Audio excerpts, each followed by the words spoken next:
Hey there, it's Victoria McCooey. I'm here with another episode of Manic Monday. Thanks for joining me.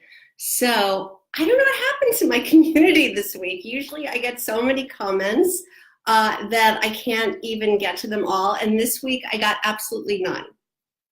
Where are you guys? So, in case you don't know, if this is your first time watching, this is where anyone can write in either in the comments or via email to me and tell me the crazy co-parenting issues they're having. And if you're divorced or divorcing from a difficult spouse, a narcissistic spouse, ex-spouse, then you have some really unique difficulties. And I know because I've been there and I'm a divorce coach, so I help people all the time deal with these sorts of problems. So you tell me what you're dealing with and I give you ideas on how you might handle them. So if you're here with me live, would you please type into the comments #live? And if you're watching on a replay, can you please type into the comments #replay? So since no one gave me anything this week, which I can't understand, I'm going to tell you my favorite story from when I was going through this journey myself. All right, so my ex-husband really tried to sabotage anything I tried to do. He would not follow the parenting plan. Back then, it was called a visitation schedule, made his own rules. It was the typical, you can't tell me what to do scenario. I know a lot of you are going through the same thing, right? So you know what that's like. So in this particular problem we were having, he had Wednesday nights with our boys, our 3 boys, for dinner only. So he would pick them up after school and we lived about an hour apart from each other. So he would go to their school, pick them up, and then since he was so far away, he couldn't take them home. He would take them out to dinner, take them to the library, take them to get ice cream, like whatever they did. All right, so in my neighborhood. So he would take them out, and he was supposed to have them home. It's the stupidest thing. It's another story for another time. It's 7:42 p.m. Yeah, that was our judge's idea of a joke, that he made the drop-off time 7:42. I'll tell you that story next time. So, of course, if it's 7:42, he's not going to bring them home at 7:42. And they were little. I mean, they were in grammar school. I think they were like 2nd grade, 4th grade, 5th grade, 6th grade, something like that. He would drop them off later and later every time. You know, first it was 7:45, then it was 8, and then it was 8:15, and then it got, by the end of it, it was like 9 eventually. And they were little, they would come home, they wouldn't have finished their homework or maybe even started it yet.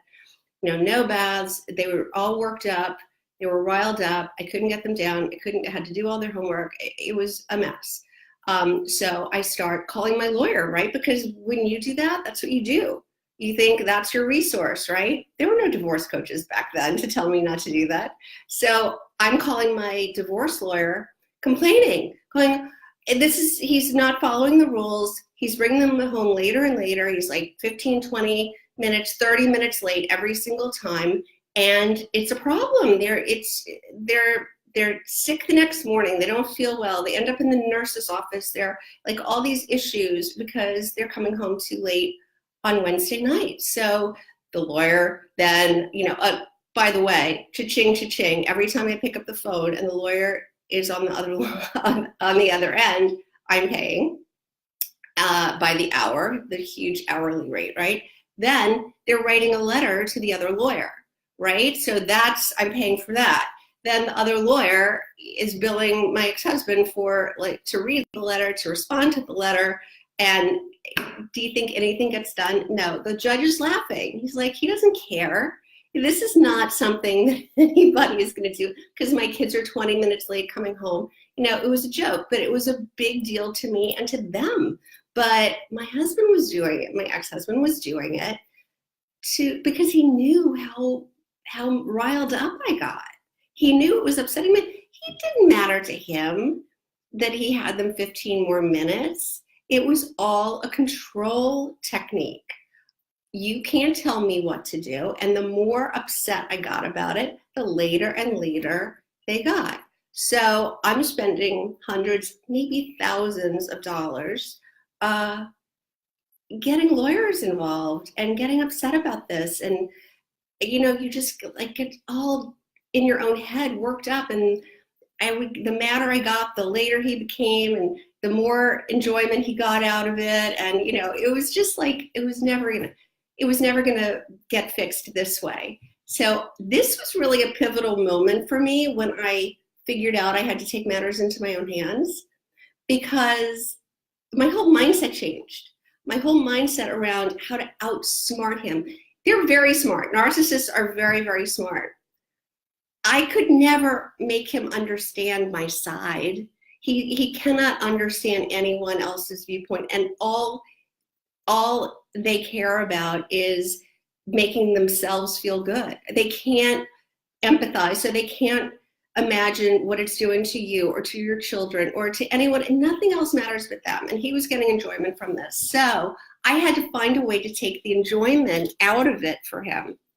And once you get how they think and what motivates them, you can outsmart them. So what do you think I did? The next Wednesday night, I was like, I'm smarter. I'm smarter than this. I can figure this out. I got a book and a flashlight, and I got in my car at 7:30, and I drove just around the corner from my house where I could see when he drove up, but they were going to be coming from another direction, so he wouldn't see me. So I parked where he couldn't see me around the corner, but I could see when they pulled up. And I sat in my car and I read for an hour or however long it was.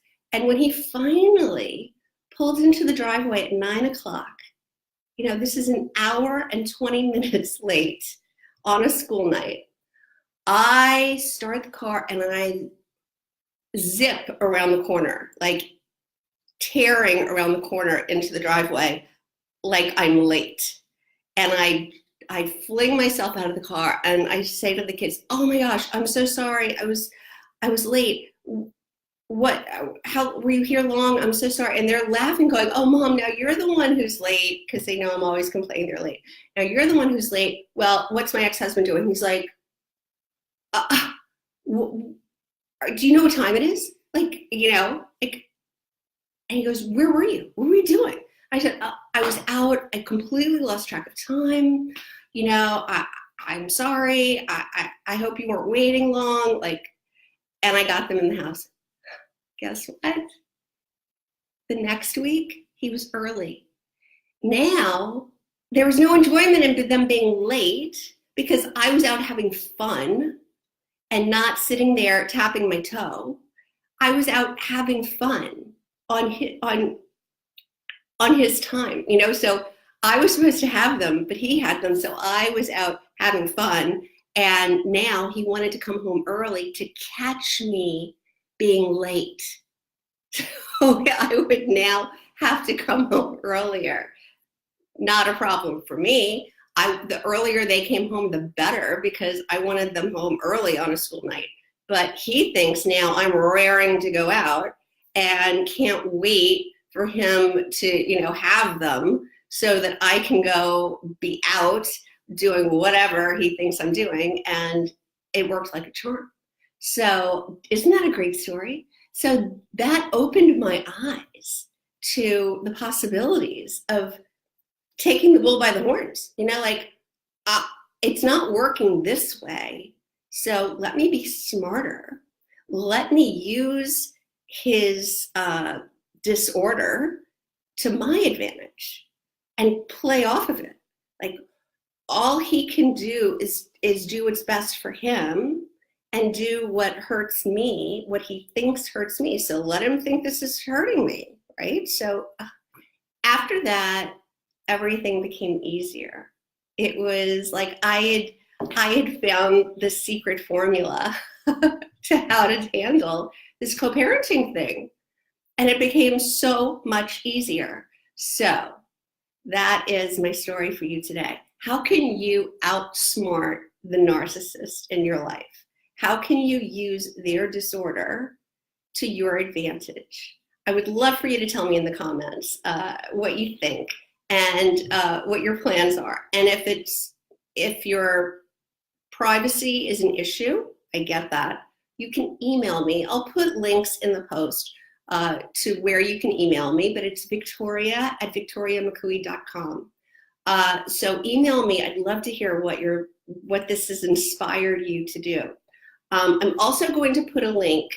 I offer a laser session. This is something called, oh good, the Verizon man is here. Welcome to my real world. This is a 15-minute intensely focused session. I know you say, what can you do in 15 minutes? A lot. You come to me with the one burning issue that you can't solve right now, like he keeps bringing the kids home too late.